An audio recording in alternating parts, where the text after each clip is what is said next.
will mark your 100th day in office in 2 days.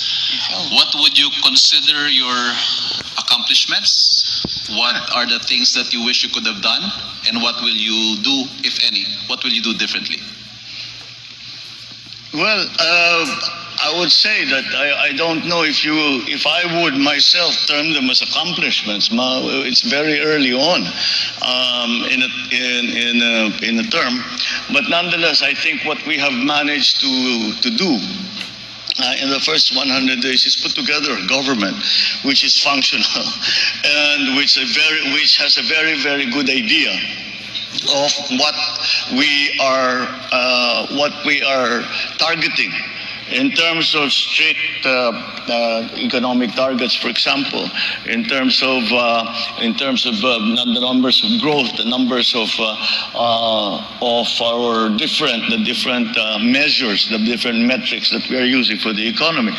But beyond that, I think that we still continue to enjoy that the unifying force that the elections became. Generally speaking, elections are polarizing. And of course, and even in this case, it was polarizing, but at least a very strong majority made itself felt. And I think that is something that we continue to use as our foundation. And with that, what the promises that were made during the campaign, for example, that we bring the best and the brightest, and we do not look at color in terms of political color, I think we have done that. And more importantly, we have galvanized government once again into governing, and the one thing I worry about very, very much is coasting. Yung okay nito, pwede nito. We don't really need to attend to this anymore. It's going to be all right. You can all go and have a holiday. That's what I worry about the most. But I try very hard to put an impetus into government. Come on, let's go. We need to do these things. We haven't very much time.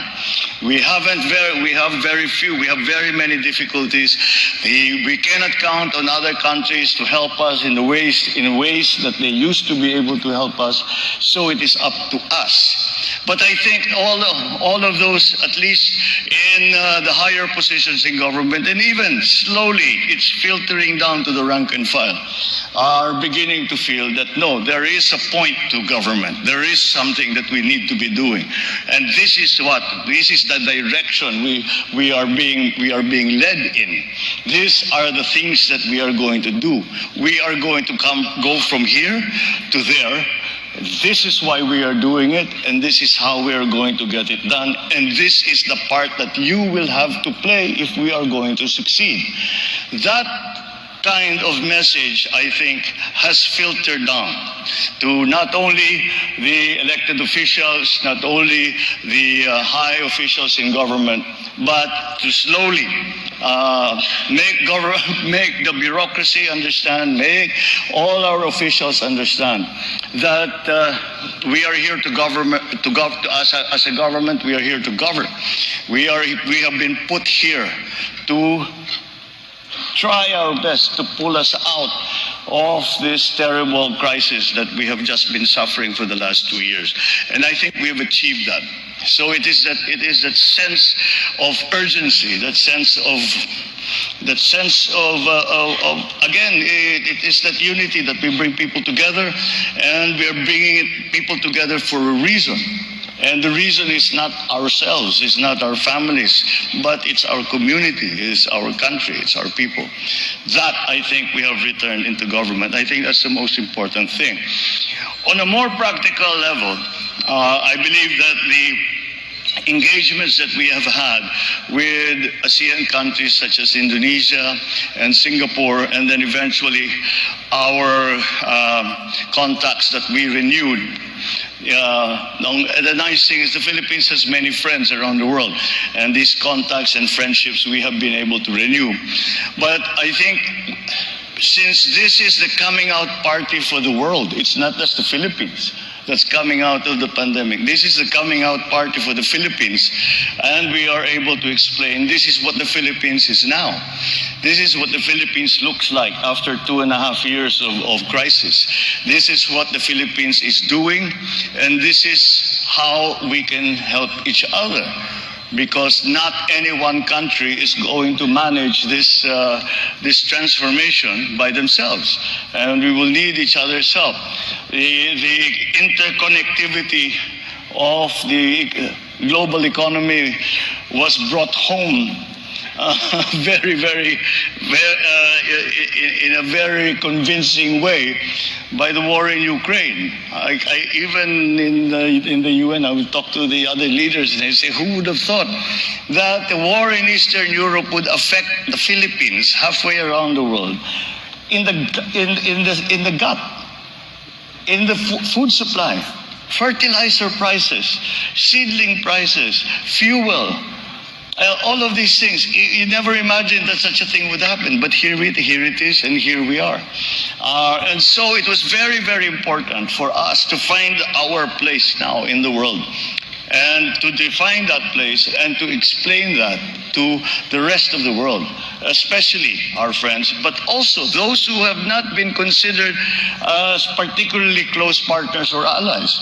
But we have been able to show that the Philippines is standing on its feet. The Philippines continues to have its aspirations and its dreams, and we are willing to do our part in making those dreams come true.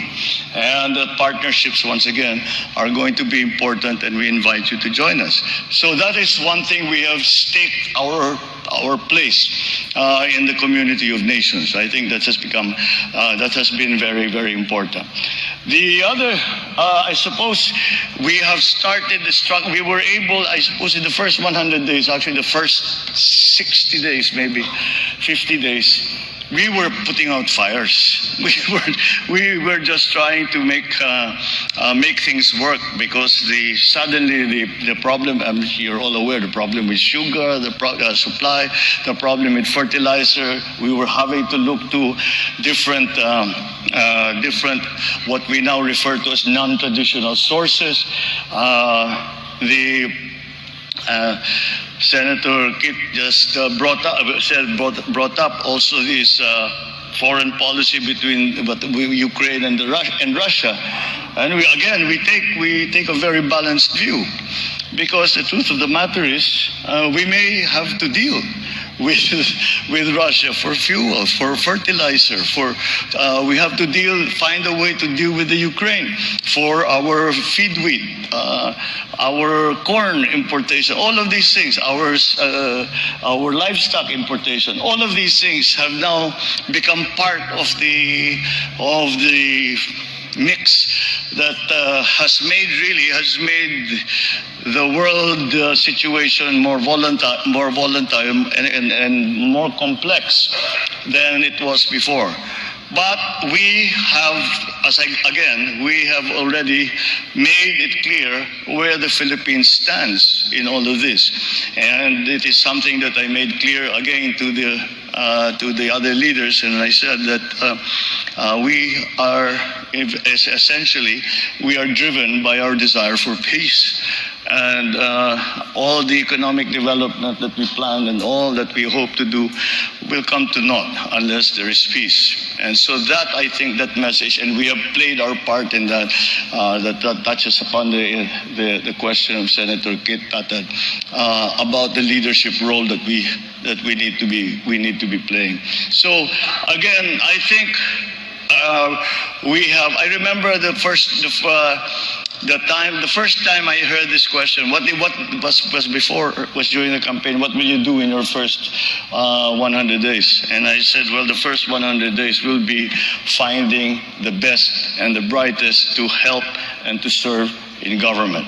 I think that we have managed to do that. I think that we have I am always very grateful to those such as Secretary Ben Jokno, for those in our economic managers, for those who are experts who have have decided to join the government, because we know that they are very successful.